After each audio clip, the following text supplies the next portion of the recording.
کا یہ پروگرام خالص دین کی نسبت پر مذکورات کے لیے، خواتین اسلام کے لیے، ماں بہنوں بچیوں کے لیے رکھا گیا ہے، اس واسطے کہ عام جلسوں سے بچیوں کو، عورتوں کو اتنا فائدہ نہیں ہوتا جتنا فائدہ آپ کا الگ پروگرام رکھنے سے ہو سکتا ہے۔ اسی لیے مدینہ منورہ کی مسلم عورتوں نے سرکار دو عالم صلی اللہ علیہ وسلم سے فرمائش کی تھی کہ یا رسول اللہ صلی اللہ علیہ وسلم، جیسے آپ مردوں کو دین سکھاتے ہیں، دین کی باتیں، دین کے احکام بتاتے ہیں، ہم بھی آپ کی امت کے افراد ہیں، ہم بھی آپ پر ایمان لائی ہیں اور ہم بھی دین کی محتاج ہیں، ہمارے لیے بھی آپ پروگرام رکھا کریں اور ہمیں بھی دین سکھایا کریں۔ تو نبی اکرم صلی اللہ علیہ وسلم نے عورتوں کے لیے بھی پروگرام منعقد کیے جن میں عورتوں کو دین کی باتیں بتائی جاتی تھیں۔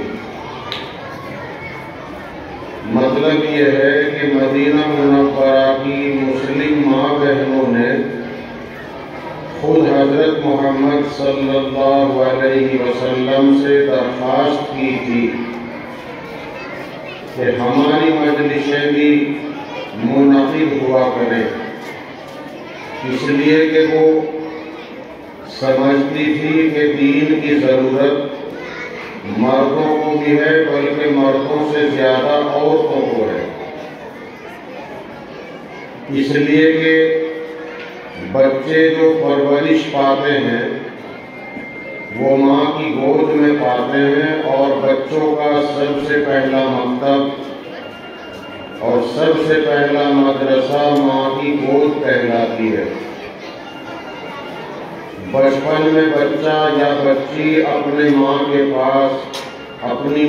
پاس اپنے باپ سے زیادہ رہتے ہیں، اور جو کچھ وہ اپنی آنکھوں سے دیکھتے ہیں وہ ان کے دل پر نقش ہوتا ہے۔ اگر وہ اپنی اماں کو نماز پڑھتے ہوئے دیکھتے ہیں تو بچہ بچی بھی نماز پڑھنے کے لیے اپنی ماں کی نقل اتارتے ہیں اور وہ بھی رکوع سجدہ کرتے ہیں۔ اگر وہ اپنی امی کو دیکھتے ہیں کہ اماں قرآن پڑھ رہی ہے تو یہ بھی کاغذ سامنے رکھ کر اللہ اللہ کرتے ہیں، الف با تا سیکھتے ہیں، کاغذ آگے رکھ کر ہلتے ہیں، اپنی ماں کی نقل اتارتے ہیں۔ اسی لیے رسول پاک صلی اللہ علیہ وسلم نے اس طرف ماں بہنوں کو متوجہ کیا۔ جیسے ایک مرتبہ ایک عورت کو آپ نے دیکھا کہ وہ اپنی مٹھی بند کر کے اپنے بچے کو بلا رہی تھی،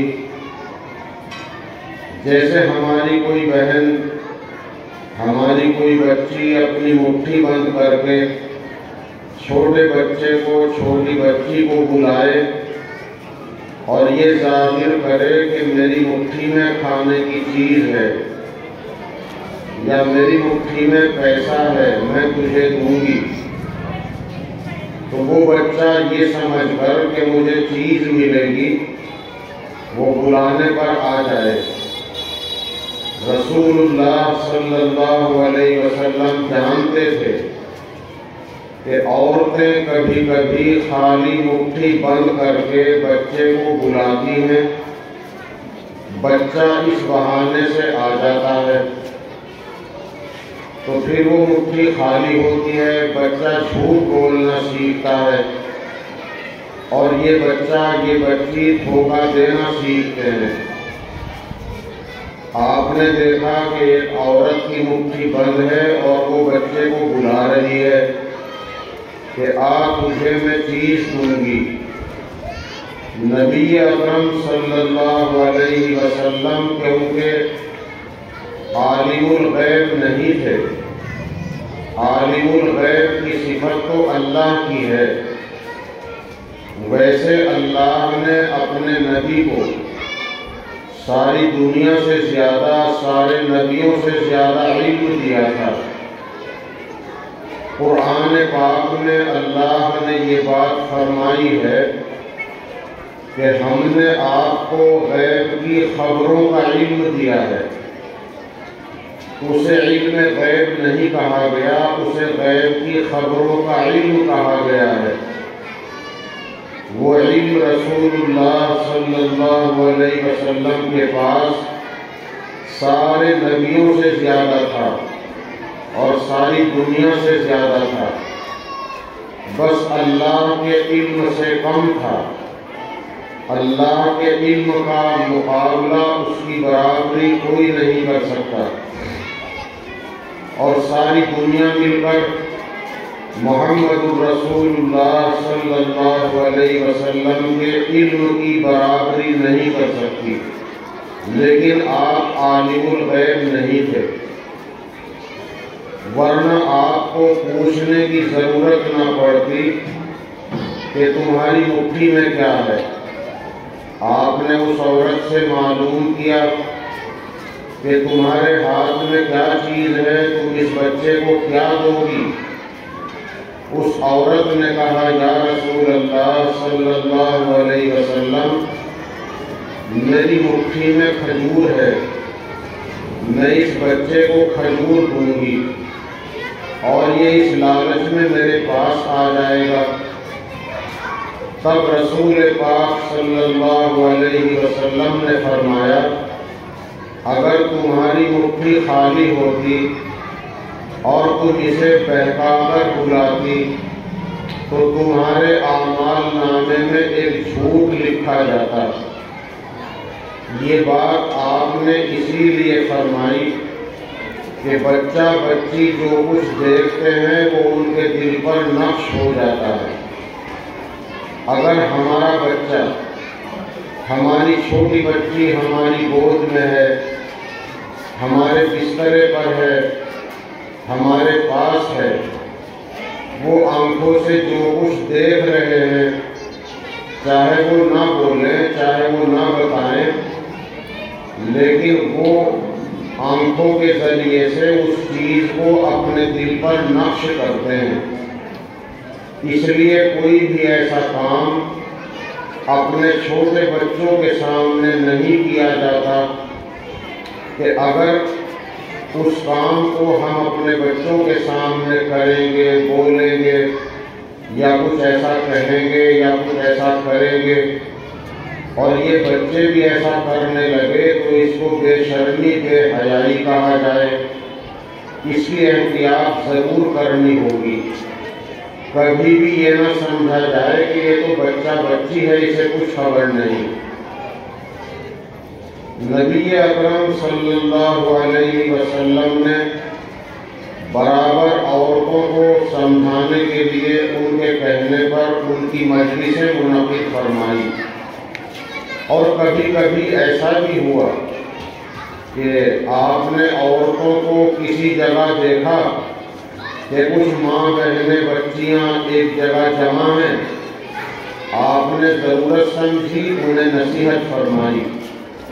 ایک حدیث میں ہے کہ ایک دن عید کا موقع تھا، رسول اللہ صلی اللہ علیہ وسلم چلے جا رہے تھے، آپ نے دیکھا کہ کچھ ماں بہنیں بچیاں ایک جگہ اکٹھی ہیں، آپ نے ان عورتوں کو ایک نصیحت فرمائی، یا معاشر النساء تصدقن ولو من حلیکن، اے عورتوں تم صدقہ خیرات کیا کرو، چاہے تمہیں اپنے زیور دینے پڑے۔ صدقہ خیرات کرنے کا حکم اس لیے دیا کہ صدقہ خیرات کرنے سے جہنم کی آگ ٹھنڈی ہوتی ہے، اللہ کا غصہ ٹھنڈا ہو جاتا ہے۔ آپ نے فرمایا چاہے تمہیں زیور دینے پڑے، اس لیے کہ پیسہ تو عورت کے پاس بہت کم ہوتا ہے۔ ہماری ماں بہنیں بچیاں، ان کے پاس پیسے کی یقیناً مردوں کے مقابلے میں کمی ہوتی ہے، تو اللہ کے نبی نے فرمایا چاہے تمہیں زیور ہی دینا پڑے۔ فرمایا میں نے تمہیں جہنم کے اندر زیادہ دیکھا ہے۔ معراج کی رات میں آپ نے جہنم کو بھی دیکھا تھا اور جنت کو بھی دیکھا تھا۔ نبی اکرم صلی اللہ علیہ وسلم نے فرمایا عورتوں کو جہنم میں نے زیادہ دیکھا۔ ان عورتوں کو ایک دم یہ چنتا ہوئی، یا رسول اللہ صلی اللہ علیہ وسلم یہ تو بتائیے کہ عورتوں کو جہنم میں زیادہ دیکھنے کی وجہ کیا ہے؟ تو آپ نے 2-3 وجہ بتائی، تکفرن العشیر وتکثرن اللعن۔ آپ نے فرمایا ایک تو تم جان کر انجانے میں شوہر کی نافرمانی کرتی رہتی ہو، اور ایک اللہ کی ناشکری کرتی رہتی ہو، اور ایک عادت یہ ہے کہ لعن طعن زیادہ کرتی ہو۔ شوہر کی نافرمانی، اللہ کی ناشکری، آپس کا لعن طعن، ان وجہوں سے میں نے تمہیں جہنم میں زیادہ دیکھا ہے۔ اور پھر وجہ یہ ہوگی کہ جہنم کی آگ صدقے سے بجھ جاتی ہے۔ تو آپ نے یہ بات عورتوں سے فرمائی صدقہ خیرات کرتی رہا کرو۔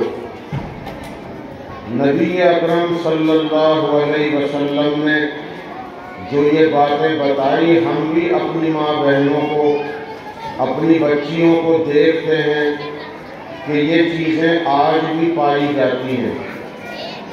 شوہر کی نافرمانی ہو جاتی ہے، اللہ کی ناشکری ہو جاتی ہے، اللہ کے بعد شادی ہو جانے کے بعد، اللہ کے حق کے بعد عورت کے ذمے سب سے بڑا حق شوہر کا ہو جاتا ہے۔ رسول اللہ صلی اللہ علیہ وسلم نے فرمایا کہ مرد کے ذمے سب سے بڑا حق ماں کا ہے، عورت کے ذمے سب سے بڑا حق شوہر کا ہے۔ آپ نے فرمایا اگر سجدہ کرنا، ماتھا ٹیکنا، سر جھکانا تعظیم کے لیے اللہ کے سوا کسی اور کے لیے جائز ہوتا، میں اپنی بچیوں سے کہتا، عورتوں سے کہتا کہ اپنے شوہر کو سجدہ کیا کرو۔ یہ تعظیم کا سجدہ مراد تھا۔ تعظیم کا سجدہ جو بہت سے لوگ قبروں پہ کراتے ہیں اور یہ کہتے ہیں قبر پہ جاؤ، جھکو اور قبر کو چومو، یہ تو قدم بوسی ہے، یہ سجدہ نہیں، وہ جھوٹے ہیں، وہ مکر و فریب سے کام لیتے ہیں۔ مولانا احمد رضا خان صاحب بریلوی فرقے کے بانی مبانی ہیں، انہوں نے لکھا ہے کہ عبادت کا سجدہ اللہ کے سوا کسی اور کے سامنے کرنا شرک ہے، اور تعظیم کا سجدہ اللہ کے سوا کسی اور کو کرنا حرام ہے۔ اس لیے تعظیم کا سجدہ بھی اس امت کے لیے سوائے خدا کے کسی اور کے سامنے کرنا جائز نہیں۔ اگر تعظیم کا سجدہ بھی جائز ہوتا تو عورتوں کو یہ حکم دیا جاتا کہ شوہر کا حق تمہارے ذمے اتنا بڑا ہے کہ تم اسے سجدہ کیا کرو، تعظیم کا سجدہ، مگر سجدہ اس امت کے لیے حرام ہے۔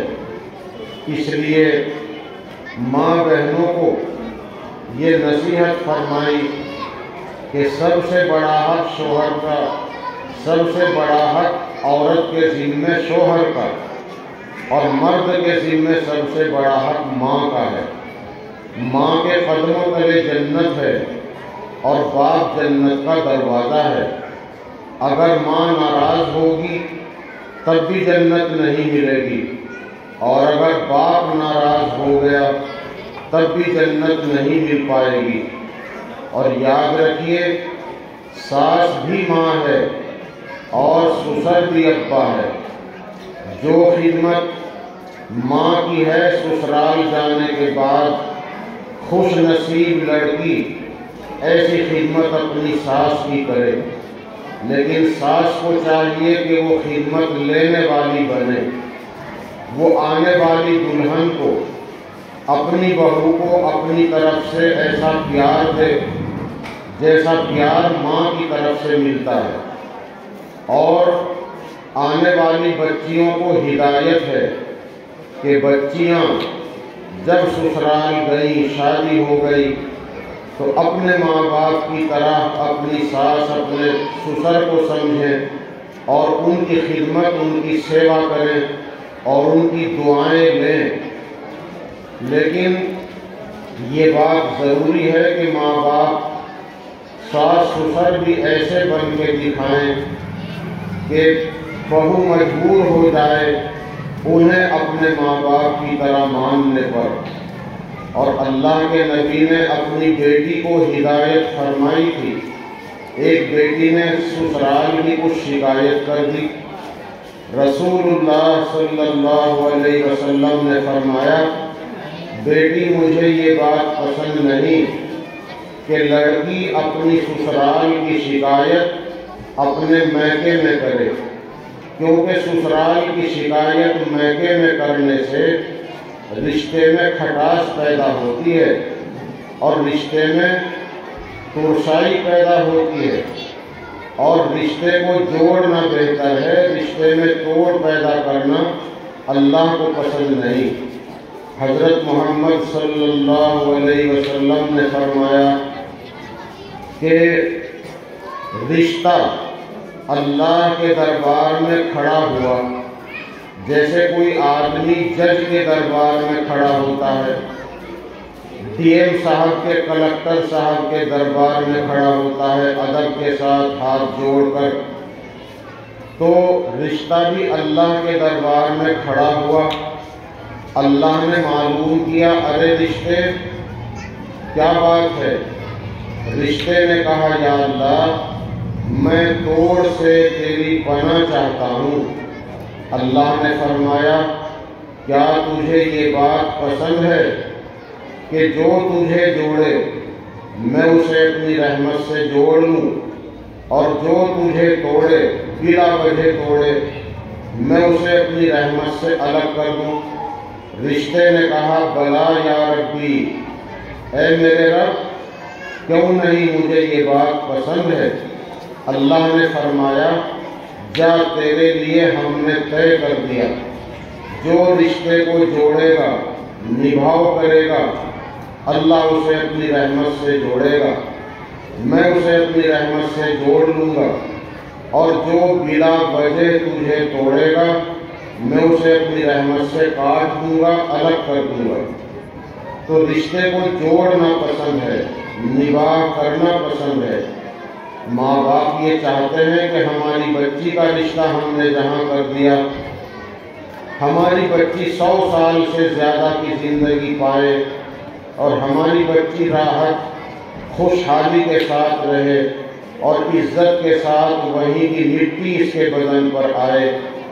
اس لیے بچیوں کو بھی چاہیے کہ وہ نبھانے کی کوشش کریں اور اپنی سسرال کی چھوٹی موٹی شکایت میکے میں نہ کریں۔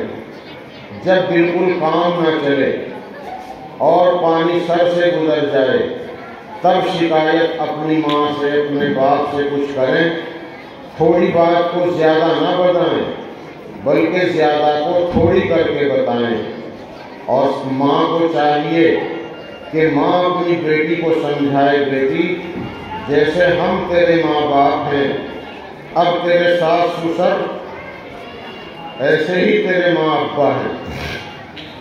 اب تجھے انہی کے ساتھ رہنا ہے اور تجھے ان کی خدمت کرنی ہے۔ اپنی بچی کو سمجھا بجھا کر یہی کہہ کر کے بھیجیں اور اپنی سیندھن سے کہیں کہ پدھانی یہ بچی جیسے ہماری، ہم نے تو پال کر پرورش کر کے تمہارے حوالے کر دی۔ یہ بچی یہاں پیدا ہوئی، یہیں پلی، یہیں بڑھی، آج یہ گھر اس کا پرایا گھر بن گیا۔ اب یہ ہمارے پاس مہمان کی طرح آتی ہے، آئے گی، مستقل تو تمہارے پاس رہے گی، جیسی ہماری ایسی اب تمہاری ہے۔ اب اس بچی کو تمہاری طرف سے مامتا اور محبت ملنی چاہیے۔ تو سیندھن میں ایسا پیار ہونا چاہیے جیسے سگی بہنوں میں ہوتا ہے۔ تو خیر، رسول پاک صلی اللہ علیہ وسلم نے یہ کچھ باتیں عورتوں سے کہی، شوہر کی نافرمانی کرتی ہو، اللہ کی ناشکری کرتی ہو، جیسے تھوڑی سی بات اگر ہو جائے تو اپنے اچھے خاصے مکان کو گھر کے بجائے گھروا کہہ دیتی ہیں، اپنے اچھے خاصے کپڑوں کو چیندڑے بتا دیتی ہیں، اچھے خاصے برتنوں کو ٹھیکرے کہہ دیتی ہیں۔ یہ ہے ناشکری کے الفاظ۔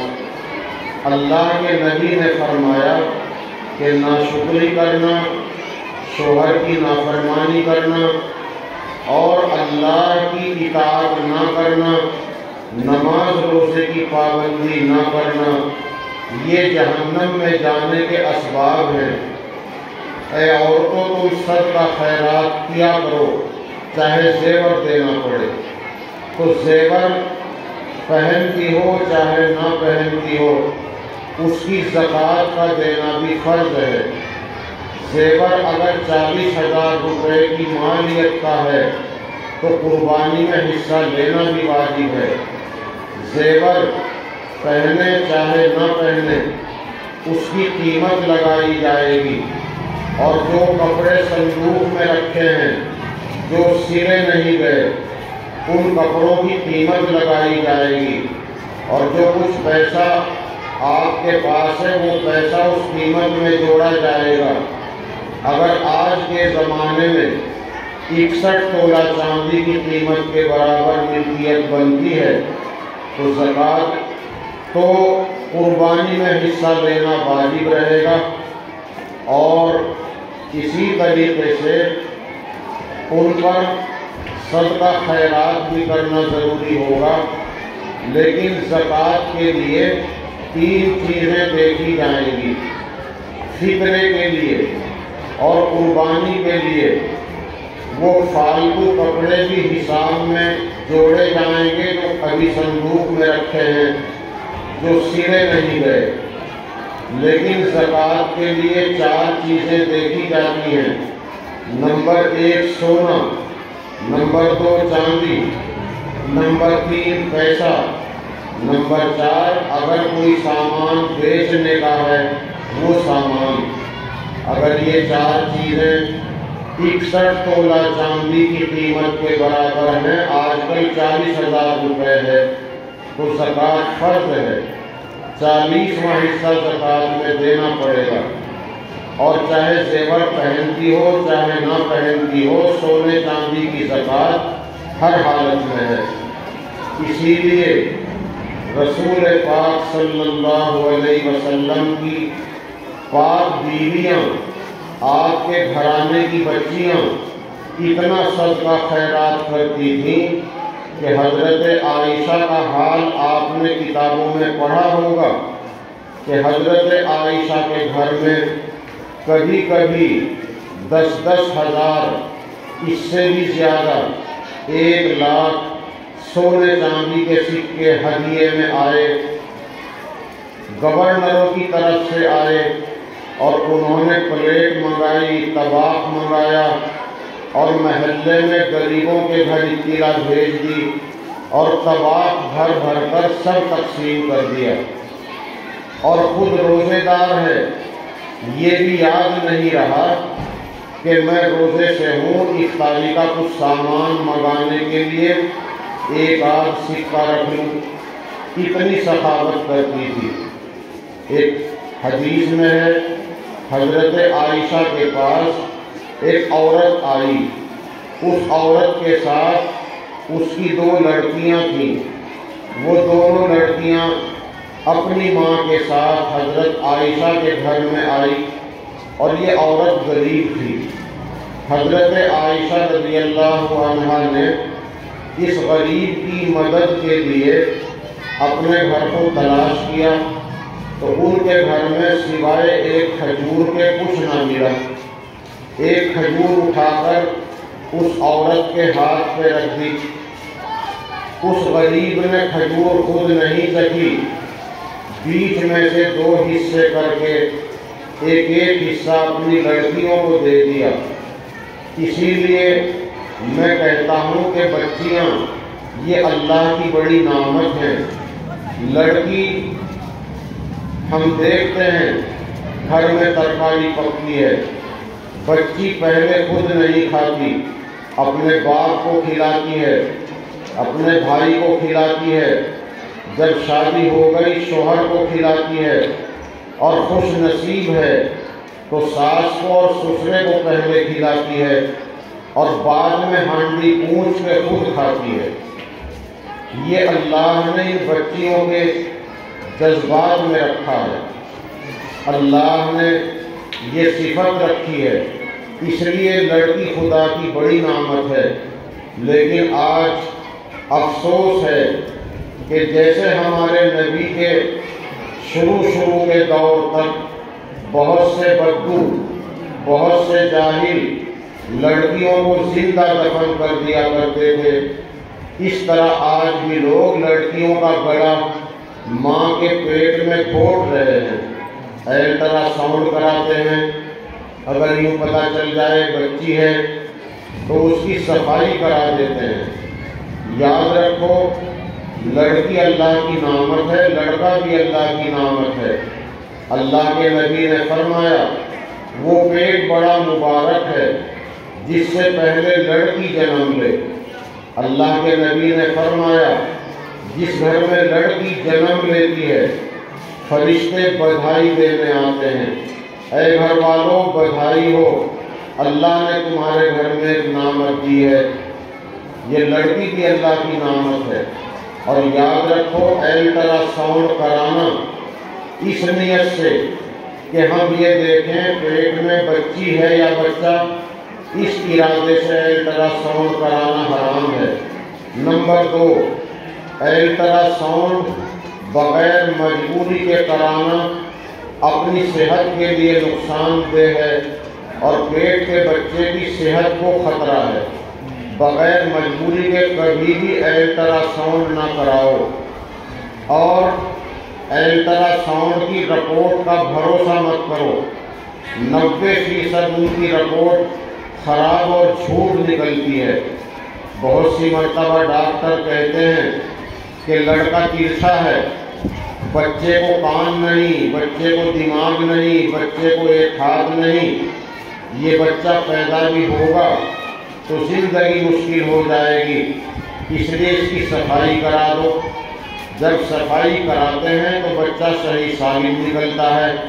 اب سر پٹک کے روتے ہیں کہ ہم نے انسان کو بے گناہ کو قتل کر دیا، اللہ کے سامنے کس منہ سے جائیں گے؟ یاد رکھو ماں کے پیٹ میں بچے کا ٹائم 2 سال تک ہے، 6 مہینے کے بعد 2 سال تک بچہ کبھی بھی پیدا ہو سکتا ہے۔ ہماری بہت سی بہنیں بچیاں 9 مہینے کے بعد پریشان پھرتی ہیں کہ جی درد نہیں بن رہا، چلو ڈاکٹر کے پاس۔ ڈاکٹر الٹرا ساؤنڈ کر کے ٹائم دیتے ہیں، پھر اس کے بعد اللہ کے فیصلے کے بغیر ہم بچے کی پیدائش کراتے ہیں۔ ڈاکٹر کبھی دوائی دیتے ہیں بچے کو روکنے کی، اور پھر اس کے بعد کہتے ہیں کہ یہ تو بغیر آپریشن کے نہیں ہوگا، آپریشن سے ان کے پیسے بنتے ہیں۔ اس لیے جب تک خود پریشانی نہ ہو الٹرا ساؤنڈ مت کراؤ۔ اور بچہ تو ماں کے پیٹ میں 2 سال تک رہ سکتا ہے، جب پریشانی شروع ہو تب ڈاکٹر کے پاس جاؤ، تب کسی عالم سے ملو، وہ گڑ پڑھ کے دیں اور کھبی ران میں باندھنے کا تعویذ دیں، اللہ پاک خیریت سے فراغت عطا فرمائے۔ اسی طریقے سے ڈاکٹروں نے الٹرا ساؤنڈ کے بعد ڈرایا کہ بچہ تو تیرسا ہو رہا ہے، الٹا ہو رہا ہے۔ انہیں کہو کہ اللہ نے جو ماں کے پیٹ کا ٹائم رکھا ہے وہ اسی لیے رکھا ہے، آج اندھا ہے کل سیدھا ہو جائے گا، آج ترچھا ہے کل کو سیدھا ہو جائے گا، آج اس کے بدن میں کمی ہے، مہینے 2 مہینے میں اللہ اس کمی کو پوری کر دے گا۔ اس طرح کبھی بھی بچے کی صفائی نہ کراؤ۔ 4 مہینہ ہونے کے بعد، 4 مہینے حمل پر گزرنے کے بعد بچے میں روح پڑ جاتی ہے۔ 4 مہینے کا حمل جب ہو گیا تو بچہ انسان بن گیا۔ اگر اس کی صفائی کراؤ گی تو ایک بے گناہ کا قتل کرنا ہے۔ جو کسی بے گناہ انسان کو قتل کرے گا اللہ کے دربار میں کیا منہ لے کے جائے گا؟ جب یہ بچہ آئے گا ان کے سامنے ماں باپ کہاں منہ چھپائیں گے؟ اس لیے اگر کوئی مجبوری ہو تو 4 مہینے ہونے سے پہلے صفائی کرا سکتے ہیں۔ بغیر مجبوری کے صفائی کرانا جائز نہیں۔ یہ سوچ کر کہ بچے زیادہ پیدا ہو گئے کہاں سے کھلائیں گے، کہاں بسائیں گے، یہ سوچ کر صفائی کرانا حرام ہے۔ اللہ کہتا ہے کہ اپنی اولاد کو غربت کے ڈر سے نہ مارو، تمہیں بھی روزی میں دیتا ہوں، انہیں بھی میں دوں گا۔ اس لیے اس ارادے سے تو صفائی کرانا جائز ہی نہیں۔ اور اگر کوئی مجبوری ہے تو مجبوری میں 4 مہینے سے پہلے صفائی کرانے کی اجازت ہے، اور 4 مہینے کے بعد صفائی کرانا حرام ہے۔ بے گناہ کا قتل کرنا حرام سے بڑا حرام ہے۔ اللہ کے توکل پر چھوڑ دو، اللہ ماں کو بھی زندہ رکھے گا، اللہ بچے کو بھی زندہ رکھے گا یا شہادت کی موت دے گا۔ اسی طریقے سے یہ الٹرا ساؤنڈ کا جو سلسلہ چل رہا ہے اس کے مد نظر میں نے یہ باتیں عرض کی ہیں۔ تو بچی بھی اللہ کی نعمت ہے، بچی اللہ کی نعمتوں میں سے ایک نعمت ہے، کبھی اسے بوجھ نہ سمجھو۔ اسے بوجھ مرد تو بہت سے سمجھتے بھی ہیں، لیکن افسوس تب ہوتا ہے کہ جب عورت بھی لڑکی کو بوجھ سمجھے۔ ابھی ایک جگہ کا معاملہ سامنے آیا ہے کہ ایک لڑکی بیچاری اس لیے اس کا رشتہ ٹوٹ گیا، اسے طلاق ہو گئی، اسے سسرال والے نہیں لا رہے ہیں کہ اس کے یہاں لڑکی کیوں پیدا ہو گئی، حالانکہ اس کی ساس کے یہاں 6 لڑکیاں ہیں۔ اس ساس نے یہ خیال نہیں کیا کہ میرے اللہ نے 6 لڑکیاں دے رکھی ہیں، میری بہو کے یہاں پہلی بچی پیدا ہوئی، یہ بھی اللہ کی نعمت ہے۔ اسی پر بگاڑ پیدا ہو گیا کہ لڑکی کیوں پیدا ہوئی۔ میں کہتا ہوں لڑکی کے پیدا ہونے میں اللہ کی قدرت کو دخل ہے۔ نمبر 2، اگر اس میں میاں بیوی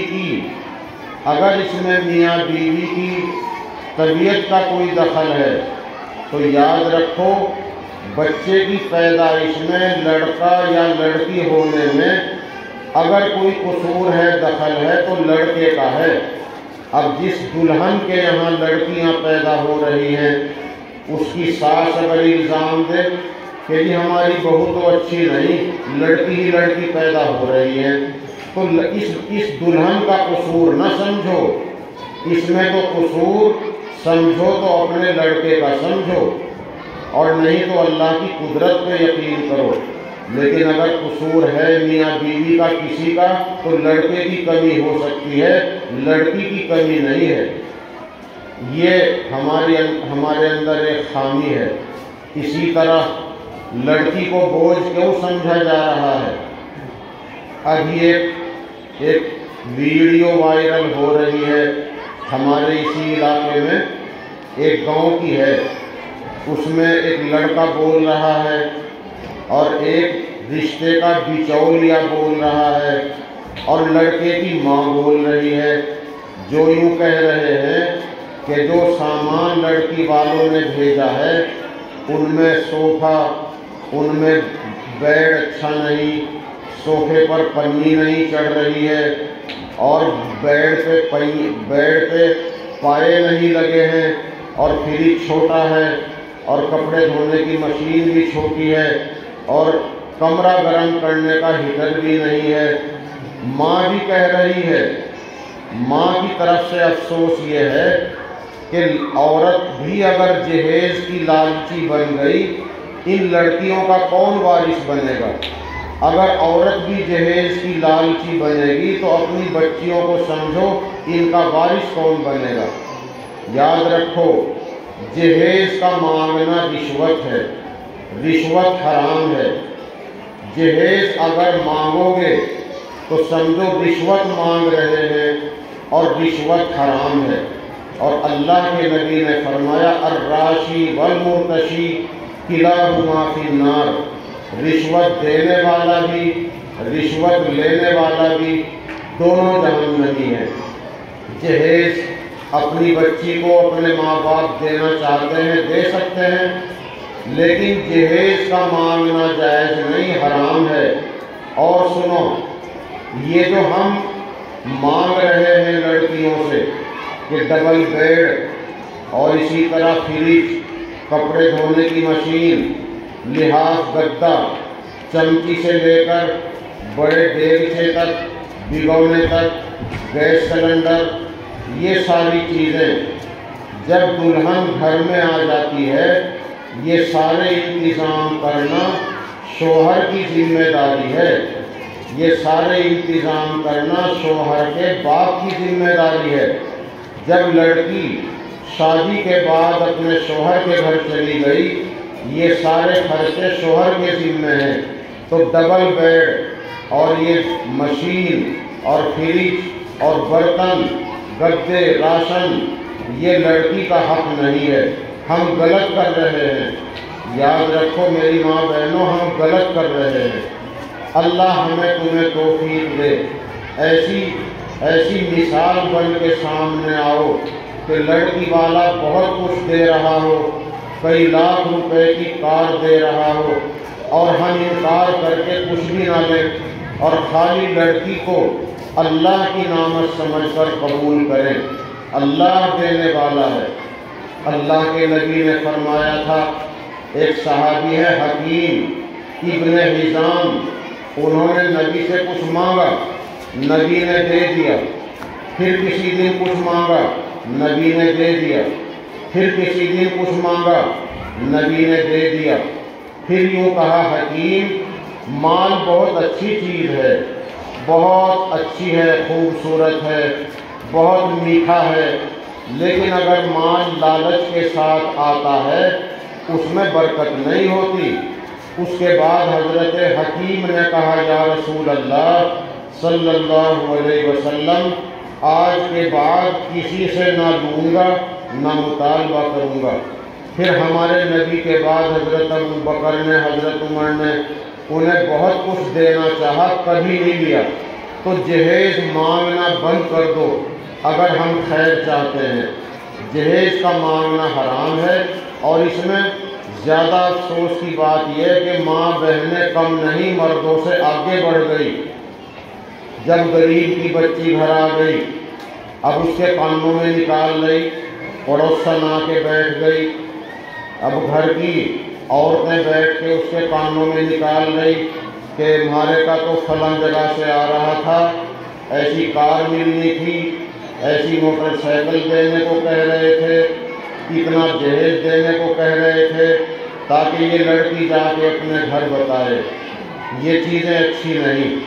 خیر میں نے عرض کیا کہ وہ حضرت عائشہ کے پاس ایک عورت آئی، وہ غریب تھی، حضرت عائشہ نے کھجور اس کے ہاتھ میں دے دی، ان کے گھر میں اس ٹائم کچھ بھی نہیں تھا، اس غریب نے کھجور توڑ کر اپنی لڑکیوں کو دے دی۔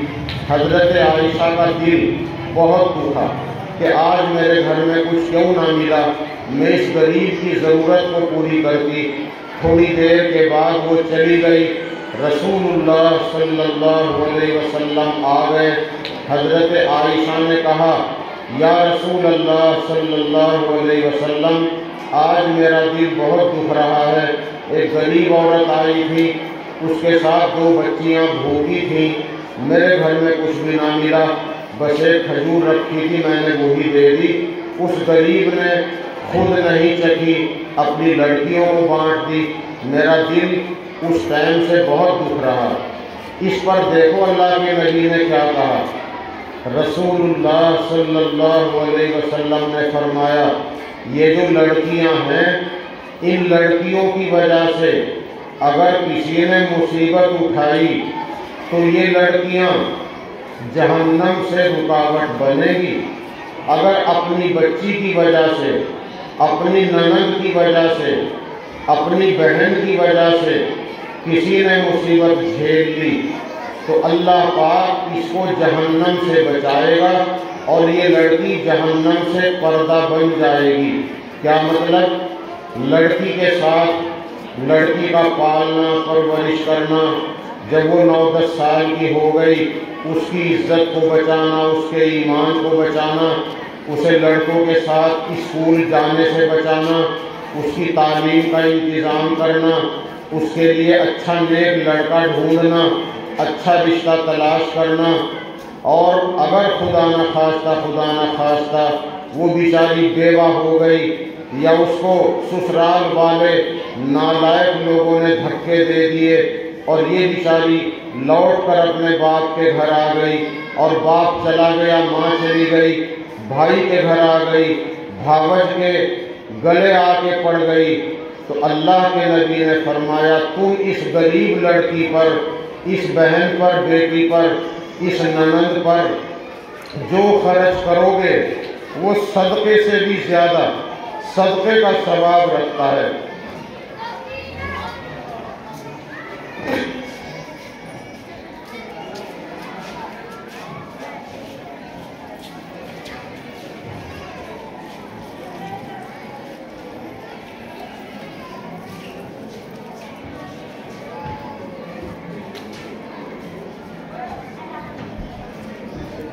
اس لیے میں یہ عرض کرتا ہوں کہ کبھی بھی اپنی ایسی بہن کو، بیٹی کو، ننند کو بوجھ نہ سمجھا جائے، اور اگر شوہر اپنے ماں باپ کی خدمت کرتا ہے، اپنی بہنوں کی خدمت کرتا ہے اور اپنی بیوی کا بھی خیال رکھتا ہے، تو عورت کے دل پر کوئی میل نہیں آنا چاہیے، بلکہ اس کو اپنی خوش نصیبی سمجھنی چاہیے کہ میرا شوہر اپنے ماں باپ کی سیوا کر رہا ہے۔ جب ہم کبھی 50-100 سال کے ہو جائیں گے، ہمارے چھوٹے ہماری سیوا کریں گے، اور اپنی بہن کے لیے جو کچھ شوہر دے رہا ہے، بوڑھے ماں باپ کو جو کچھ دے رہا ہے، اس پر لڑکیوں کو خوش ہونا چاہیے کہ ہمارے گھر سے ہماری ساس کی، ہمارے سسر کی، ہماری ننند کی اچھی خدمت ہو رہی ہے۔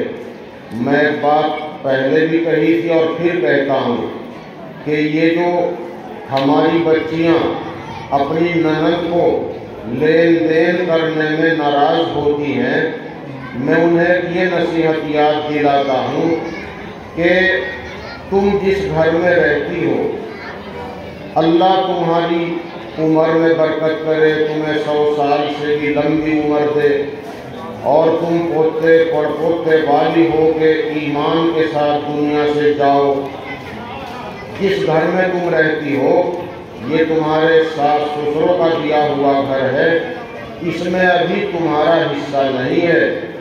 تمہارا حصہ اس میں جب بنے گا جب 50-100 سال کے بعد کبھی تمہارا شوہر انتقال کر جائے، اس کی وراثت میں تمہیں حصہ ملے گا۔ لیکن وہ جو تمہاری ننند ہے، اس کا تو حصہ اس گھر میں آج بھی ہے، کیونکہ اس کے ماں باپ کا گھر ہے۔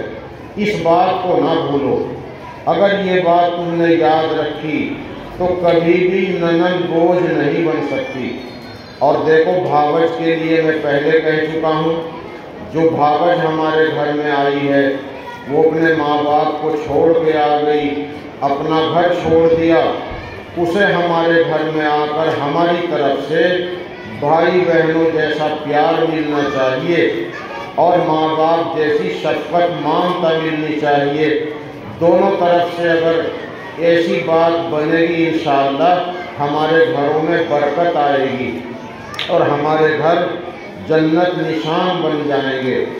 تو ماشاءاللہ آپ کا پروگرام چل رہا اور چلے گا، اور پروگرام میں حضرت مولانا مہربان علی صاحب تشریف فرما ہے، آپ حضرات ان کا بیان سنیں گی اور انشاءاللہ پھر دعا بھی ہوگی۔ آج میں اور زیادہ دیر ٹھہرنے سے معذرت خواہ ہوں کیونکہ پڑھائی کا وقت ہے۔ میں نے جو باتیں آپ کو یاد دلائی ہیں آپ ان کو دل میں بسانے کی کوشش کریں، اور اسی طریقے سے اپنی بچیوں کی عزت، ان کے ایمان کی حفاظت کو اپنے لیے ضروری سمجھیں۔ اپنے بڑوں کی خدمت، اپنے ماں باپ کو راضی رکھنا، اللہ کے نبی نے جو بات فرمائی تھی کہ یہ کارن ہیں، یہ اسباب ہیں جہنم میں جانے کے، اس لیے تم صدقہ خیرات کرتی رہا کرو کیونکہ اس سے جہنم کی آگ ٹھنڈی ہوتی ہے۔ تو وہ اسباب ہم اختیار نہ کریں، شوہر کی نافرمانی، اللہ کی ناشکری، اور اسی طریقے سے اللہ کی نافرمانی ہمارے گھروں میں نہ ہو۔ ایک صحابی نے شکایت کی، یا رسول اللہ ہمارے گھر میں بے برکتی ہے۔ اللہ کے نبی نے فرمایا تم اپنے گھر کے دروازے پہ پردہ ڈال لو۔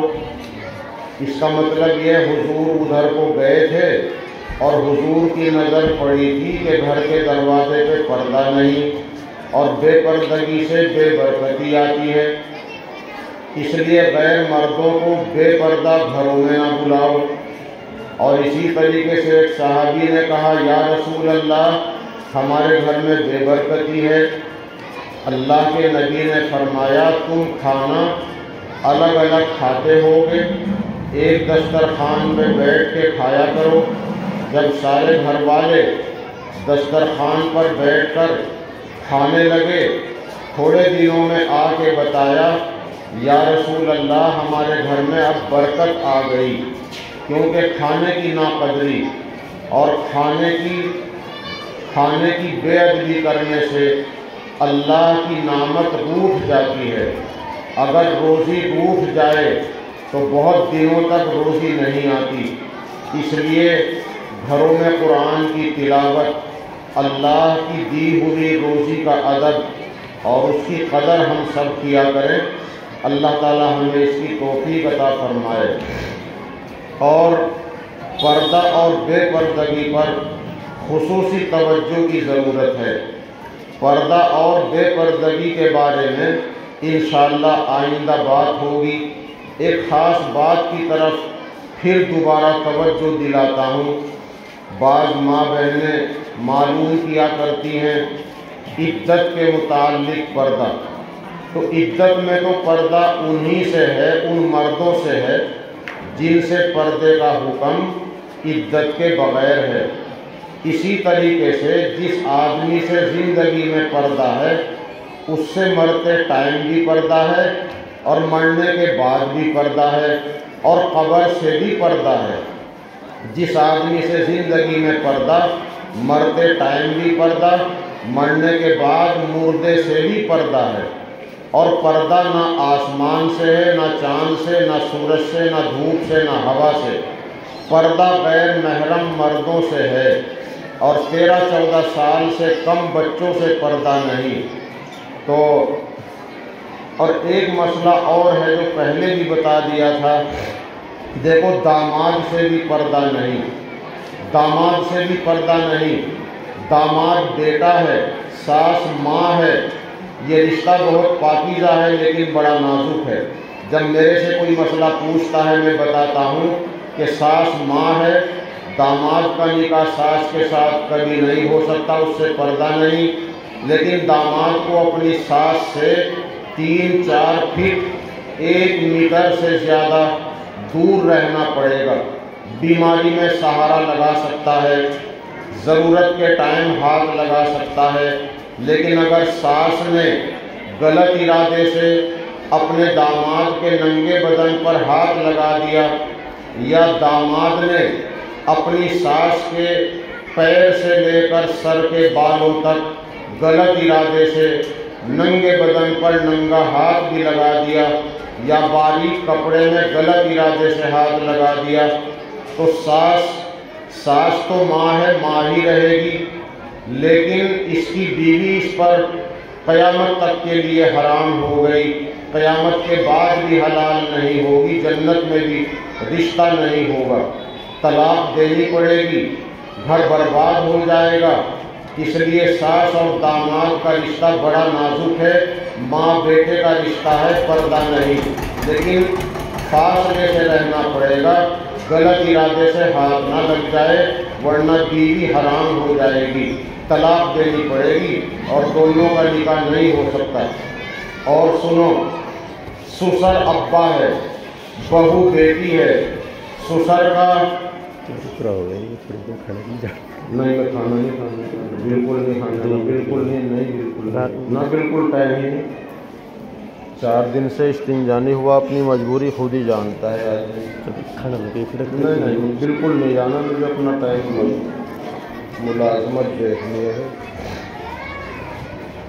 سسر سے پردہ نہیں، لیکن اگر سسر نے غلط ارادے سے اپنے لڑکے کی بیوی کے ننگے بدن پر، یا بہو نے اپنے سسر کے ننگے بدن پر غلط ارادے سے ہاتھ لگا دیا، اور لڑکے کو یقین ہو کہ میرے ابا سے ایسی غلطی ہوئی، غلط ارادے سے ہاتھ لگا دیا، تو لڑکے پر بیوی حرام ہو گئی، طلاق دینی پڑے گی، ماں بن گئی، اور اب اس کا نکاح آپس میں دونوں کا کبھی نہیں ہو سکتا۔